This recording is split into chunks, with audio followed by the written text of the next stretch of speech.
kita yang akhirnya ngotot berdoa kepada Allah, nangis, ya Allah, aku udah ini, aku udah itu, ya Allah, aku udah tahajud, aku udah sedekah, aku udah sholat duha, sholat. Rasulullah SAW mengungkapkan, ada di antara umat sebetulnya di situ yang sedang Allah ingin ajarkan dalam masa-masa skenario kehidupan kita. Cuman kita nggak ngerti itu pola, ternyata ada pola-pola keajaiban yang Allah hadirkan yang kita nggak paham. Salah satunya adalah bentuk doa itu. Coba saya ingin bertanya lagi kepada ibu bapak semuanya, tanda berhasilnya doa itu apa? Kira-kira tanda berhasilnya doa itu apa? Biasanya kita berpikir bahwa tanda berhasilnya doa itu ketika diijabah, gitu kan? Tanda berhasilnya doa itu tatkala diijabah. Tapi anehnya, seorang ulama Ibnu Athaillah dalam kitab Al-Hikam mengungkapkan bahwa tanda berhasilnya doa itu bukan diijabah. Kita yang cetek ilmunya mengatakan bahwa tanda berhasil doa itu tatkala diijabah. Tapi seorang ulama Ibnu Athaillah mengungkapkan tanda berhasilnya doa itu bukan diijabah. Pemahaman seperti apa yang ingin Ibnu Athaillah ajarkan kepada kita? Ada apa di balik itu semuanya? Ternyata tiada lain, ibu bapak sahabatku yang Allah muliakan, bahwa banyak di antara kita yang paham ayatnya, ud'uuni astajib lakum, berdoalah kepadaku, aku akan ijabah. Sehingga ketika kita memahami Allah sudah menggaransi, Allah sudah menjamin bahwa setiap doa-doa hamba diijabah. Sehingga ketika kita hanya berhenti pada bagian itu, banyak yang di antara kita tidak punya adab di hadapan Allah SWT. Ketika berdoa kita tidak punya adab. Seperti apa sih maksudnya tidak punya adab itu? Sahabatku, banyak yang di antara kita menjadikan Allah itu hanya sebagai kantong Doraemonnya kita. Ibu apa tahu Doraemon? Tahu ya? Doraemonnya itu temannya siapa? Nobita. Tahu ya? Temannya siapa lagi, Bu? Giant ya. Kita tahu. Nah, banyak yang diantara kita nggak ada sopan santunnya sama Allah, bahkan menjadikan Allah itu sebagai kantong ajaibnya Doraemon, yang kalau hambanya minta pasti dijabah, karena Allah mudah menggaransi, ud'uuni astajib lakum, berdoalah kepadaku, aku akan dijabah doa-doa kalian. Nggak ada bedanya kita memperlakukan Allah sebagaimana kantong ajaibnya Doraemon. Nggak ada bedanya kita memperlakukan Allah sebagai pesuruh kita, yang kalau kita mau, kita minta sama Allah dan mesti dijabah oleh Allah. Ud'uuni astajib lakum, ya Allah, Engkau kan menyuruh kami untuk berdoa, dan Engkau yang menjamin untuk diijabah, maka ijabah dong doa-doa kami. Banyak di antara kita nggak ada adab pada Allah Subhanahu wa Ta'ala, seperti anak kecil yang minta sesuatu kepada orang tuanya. Coba kalau anak kecil minta sama orang tuanya, biasanya anak kecil itu minta kalau belum dikabulkan permintaannya, dia ngelakuin apa biasanya? Nangis. Lebih dari itu apa? Ngamuk, terus guling-guling gitu di lantai, kan gitu ya? Kenapa si anak itu nangis, ngamuk-ngamuk, guling-guling? Karena yang ada dalam fokus perhatiannya adalah benda yang dia minta, bukan orang tua yang ngasih. Banyak dari kita hamba Allah tidak menjadi sepantas-pantas hamba di hadapan Allah Subhanahu wa Ta'ala. Kita minta sama Allah, bahkan nangis guling-guling kita seolah-olah anak kecil, merengek kita di hadapan Allah. Tapi sepanjang itu, sepanjang itu, motornya kita tidak akan Allah ijabah. Tidak ada kita fokus hanya pada masalah kita. Ya Allah, aku punya hutang, ya Allah, aku punya masalah, ya Allah, aku sakit, ya Allah, aku ini dan aku itu, ya Allah. Masalahnya bertubi-tubi, sehingga yang kita fokuskan nangisnya itu bukan karena Allah, tapi karena apa? Masalah. Pernah ibu bapak, saya pun pernah merasakan ketika sholat Allahu Akbar, nangis sholatnya. Al-Fatihah itu terasa sahdu, terasa halu. Nangis saya. Tapi fokus saya ternyata salah. Kenapa saya nangis? Karena saya punya masalah yang besar.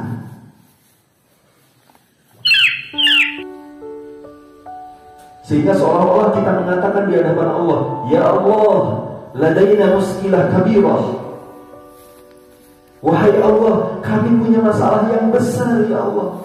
Sehingga ketika sholatnya pun besar masalahnya, Allah jadi kecil. Padahal kita mengakui di dalam sholat kita, Allahu Akbar, Allah yang maha besar. Mesti dibalik itu semuanya. Ya muskilah, ladaina Allahu kabir, Allahu Akbar. Wahai masalah, kami punya Allah yang maha besar. Masalahnya menjadi kecil tatkala kita menghadap sama Allah. Allahu Akbar, membesarkan Allah.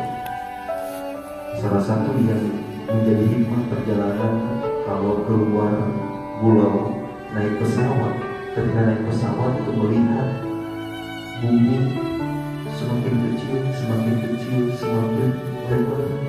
Masya Allah, kalau hamba ada di situ, hamba itu bukan adat, bukan siapa-siapa, tidak ada apa-apa yang dibandingkan bumi yang besar, terhampar luas ini. Engkau mengurusi berjuta, bermiliar manusia, tapi tidak pernah lelah. Mengurusi hamba yang kecil ini mudah bagimu ya Allah. Kecil ternyata ya Allah, masalah itu kecil ternyata Engkau yang maha besar. Tapi banyak di antara kita yang nangisnya takbir itu ternyata nangis karena masalah. Tuh, na'udzubillahi min. Makanya penting menghadirkan Allah. Gak ada etikanya di hadapan Allah ketika berdoa. Bahkan kita menjadikan Allah seolah-olah pesuruh kita.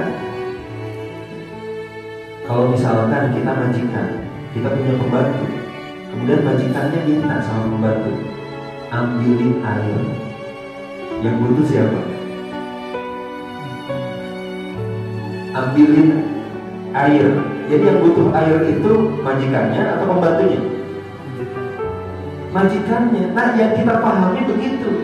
Ketika Allah mengatakan ud'uni, hambaku berdoalah kepadaku, yang butuh itu Allah atau hambanya? Kita anggapnya malah kepada seolah-olah Allah yang butuh kita. Kan Allah yang nyuruh kita berdoa, ya Allah. Allah yang butuh kita, padahal kita yang butuh sama Allah. Makanya itu bukan sekedar suruh, bukan sekedar perintah. Memang ud'uni itu kalimat perintah, fi'il amr. Namun dibalik itu semuanya Allah sedang menghadirkan fasilitas terbaik untuk kita. Jadi doa itu adalah fasilitas, bukan suruhan. Seperti layaknya fasilitas, lalu bagaimana fasilitas ini? Analoginya begini, ibu bapak sahabat semuanya, kalau kita pengen berjumpa dengan Presiden Indonesia, kira-kira mudah atau susah? Susah ya? Belum lagi memang keluar pulau, belum lagi mesti menghadapi protokolnya, ada ajudan, ada pas-pampres, administratif dan lain sebagainya. Susah. Lalu pertanyaan kedua, kalau kita pengen berjumpa dengan Raja Arab, mudah atau susah? Susah, bahkan lebih susah. Karena bila terang. Lalu pertanyaan yang ketiga, kalau kita pengen berjumpa dengan pemilik alam semesta, susah atau mudah? Mestinya lebih susah. Mestinya. Kenapa? Ketemu presiden aja susah, lalu bagaimana ketemu Allah? Mestinya lebih susah. Tapi kata Allah, ud'uni astajib lakum. Aku berikan fasilitas berdoa kepada kamu hamba. Supaya apa? Supaya tidak ada hijab lagi antara engkau dengan aku. Yang ketika hambaku mereka berkata, ya Allah, Allah langsung menjawab, ada apa hambaku? Ketika kita memanggil kalimat Allah, ya Rahman, ya Rahim, ya Wahhab, ya Razzaq, ya Ghafur, ya Rahman, itu langsung Allah jawab, ada apa hambaku? Senang nggak kalau begitu? Senang? Senang atau senang banget? Senang banget. Kita setiap hari kayak gitu, tapi kita nggak ngerasa lagi ngomong sama Allah. Kita nggak ngerasa bahwa Allah itu hadir bersama kepada kita. Maka dalam hadis yang sahih, Allah Subhanahu Wa Taala mengajarkan kepada Nabi kita bahwa di dalam setiap bunyi Al-Fatihah Allah langsung jawab. Betul nggak sih? Setiap lantunan Al-Fatihah Allah langsung jawab. Makanya kalau baca Al-Fatihah jangan satu nafas, seayat-seayat, karena sunnah Rasulnya begitu. Walaupun boleh di satu nafas ini, tapi satu ayat saja. Saya di Jawa sana pernah menemukan ketika tarawih satu nafas, berhentinya semuanya jadi iya kena buruannya kena stayinu dinasiro toladina an'amta alaihim, jadi toladina kata saya. Ya. Nah, ketika membaca Al-Fatihah itu ternyata Allah menjawab. Menjawab itu berarti Allah lagi memandang hambanya, lagi menghadap kejatuhan pandangan kepada hambanya. Yang kalau hambanya minta pasti Allah ijabah, karena Allah lagi memandang hambanya dengan penuh kerinduan. Alhamdulillahi Rabbil Alamin. Hamdan lillah. Langsung dijawab, hamdaku memuji. Ar-Rahmanir Rahim. Salam hamdaku memuji. Malik Yaumiddin. Allahumma abdi, hambaku mengagungkanku. Allah langsung jawab. Maka ketika kita melantunkan ihdinas siratal mustaqim, kira-kira dijawab sama Allah, dijawab dengan cara dan maunya Allah Subhanahu wa Ta'ala. Alhamdulillah, kalau itu Allah mengajarkan kepada kita. Jadi kalau berdoa itu hadirkan pujian-pujian sehingga Allah melihat kita dan menjawab kita. Jadi kalau ada maunya sama suami, jangan langsung minta. Puji dulu suami. Apa dari dulu sampai sekarang gak dulu selalu minta. Puji dulu baru minta. Gitu ya Pak. Bang mau masuk surga enggak? Mau. Saya juga ingin masuk surga sama abang, tapi ini kredit belum dibayar. Gitu. Langsung dikasih, puji dulu, ya, lalu ngasih nanti. Nah, ini manusiawi. Lalu bagaimana dengan Allah? Allah itu langsung menjawab pujian-pujian kita. Gak ada hijab lagi antara hambanya dengan Allah Subhanahu Wa Ta'ala, langsung ketemu. Senang kita kalau kita ketemu dengan orang, kemudian kita mengucapkan salam, assalamualaikum, dijawab waalaikumsalam, tapi ada yang jawabnya gini, waalaikumsalam, sambil nggak lihat kita. Assalamualaikum, waalaikumsalam, enak dari gitu ya? Nggak enak. Kalau ada yang ketemu dengan kita, assalamualaikum, sambil kita lihat, waalaikumsalam, enak gitu ya? Enak. Sambil senyum, sambil jawab gitu. Dan setiap hari, setiap saat, dalam sholat kita, dalam doa kita, ketika kita mengatakan, ya Allah, ada apa ada? Allah langsung jawab. Ibu Athaillah kemudian mengungkapkan dalam kalimat yang tadi bahwa ternyata tanda berhasilnya doa itu bukan diijabah. Lalu apa tanda berhasilnya doa? Tanda berhasilnya doa itu sahabat, buat kita semua, tak kalah muncul dua sifat. Apa itu?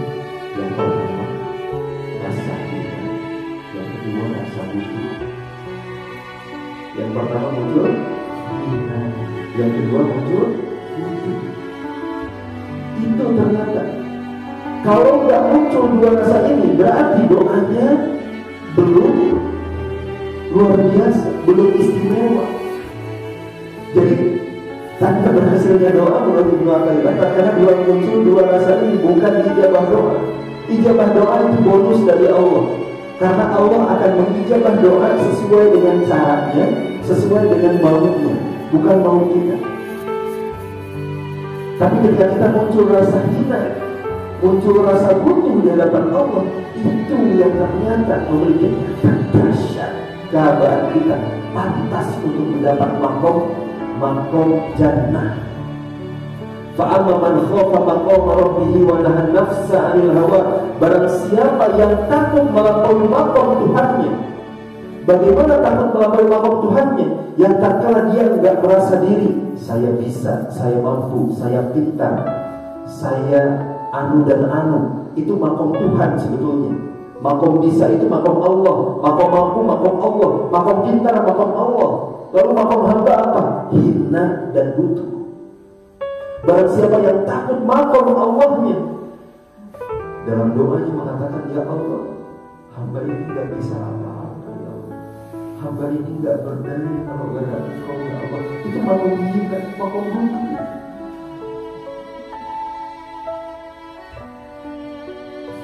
Fa'amman khafa maqama rabbih wa nahan nafsa 'anil hawa, dan menahan nafsunya. Fa inna jannata hiyal ma'wa, maka jaminannya adalah surga. Hati-hati, boleh jadi ada di antara kita yang tidak sengaja, tidak sadar ketika bersosialisasi, berkumpul di tempat kerja, di rumah tangga. Kalau nggak ada abang, kalian makan apa? Makom Tuhan. Kalau nggak ada saya, kalian bisa kerja apa? Makom Allah.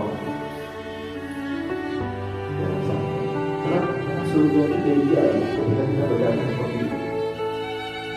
Di dalam doa juga sama. Makanya di dalam Al-Fatihah Allah ajarkan satu kalimat pernyataan. Sebelum doa ada pernyataan. Pernyataannya bunyinya bagaimana? Ada yang tahu? Iyyaka na'budu wa iyyaka nasta'in. Kalau artinya apa sih iyyaka na'budu wa iyyaka nasta'in? Hanya kepadamu kami. Nah, meminta dulu atau beribadah dulu? Nyembah dulu atau minta dulu? Jangan sampai kebalik. Iya karena nasta'in wa iya karena na'budu. Dan jangan sampai kebalik. Hanya kepadamu kami meminta dan kami beribadah. Pantesan banyak minta tapi tidak maksimalin ibadah. Justru di situ iya karena dulu hanya kepadamu kami menghamba ya Allah, kami menyembah ya Allah. Menghadirkan rasa hina dan butuh dulu sebelum meminta. Karena permintaannya menjadi sia-sia tatkala dia belum memantaskan diri sebagai hamba di sisi Allah Subhanahu wa taala. Maka iya karena butuh. Ketika kita membaca Al-Fatihah, jadikan kita sebenar-benar hamba di hadapan Allah. Kenapa ketika sholat mesti nunduk? Kenapa? Kita nunduk malu sama Allah. Maka sunnahnya itu melihat tempat sujud. Ini lihat gitu. Makruh buat kemarin itu makruh. Jadi sunnahnya itu lihat ini. Iya karena nunduk kita di hadapan Allah, menghamba kita di hadapan Allah. Baru iya karena nasta'in, hanya kepadamu kami meminta. Permintaannya apa? Ihdinas siratal mustaqim. Ternyata di surah Al-Fatihah mengajarkan kita sesuatu yang luar biasa. Sebuah urutan di dalam doa yang kita memberikan sebenar-benar hamba di hadapan Allah Subhanahu wa ta'ala. Dan semoga kita semuanya mampu mendapatkan wasilah doa yang luar biasa. Doa yang akan menghadirkan kemuliaan, rasa butuh kepada Allah, yang menghadirkan kecintaan sebenarnya cintaan kepada Allah Subhanahu wa ta'ala. Yang ketika hamba yang cinta kepada Allah, dan itu bukan jauh-jauhan, tapi menjadikan sama Allah. Dan kalau cinta sama Allah, doanya juga doa besar, bukan doa satu. Itu sesuatu yang lain. Diri kita diri yang tinggi, bukan diri yang sambil mikirin masalah, sambil mikirin urusan dunia ini. Memantaskan diri sebagai hamba. Ketika itu juga tanpa hamba yang minta, Allah menjaga. Ini kekuatan Muslim. Allah akan mengijabah. Dan saya dapatkan dalam hadis riwayat, kata Allah, barang siapa yang aku sibukkan, siapapun yang hamba-Ku yang aku sibukkan untuk zikir kepadaku dan menghafalkan Al-Quran, maka aku akan ijabah doanya melebihi doa hamba yang berdoa. Allah ijabah bahkan sebelum dia berdoa, melebihi ijabah orang yang berdoa kepada Allah. Tatkala hatinya senantiasa terpaut kepada Allah, tatkala hatinya senantiasa dekat dengan Al-Quran. Semoga kita semuanya, ibu bapak, sahabat yang Allah muliakan, termasuk dalam pribadi-pribadi hamba yang dirindukan, hamba yang dicintai oleh Allah Subhanahu wa Ta'ala, dan kita mampu menghadirkan kepantasan diri kita di hadapan Allah sebagai hamba yang hina, hamba yang butuh hanya kepada Allah Subhanahu wa Ta'ala. Demikian yang bisa disajikan pertemuan subuh ini. Semoga ada manfaat dan keberkahan untuk kita semuanya. Mohon izin tidak berlama-lama. Ya, lumayan juga 45 menit, 50 menit. Ya.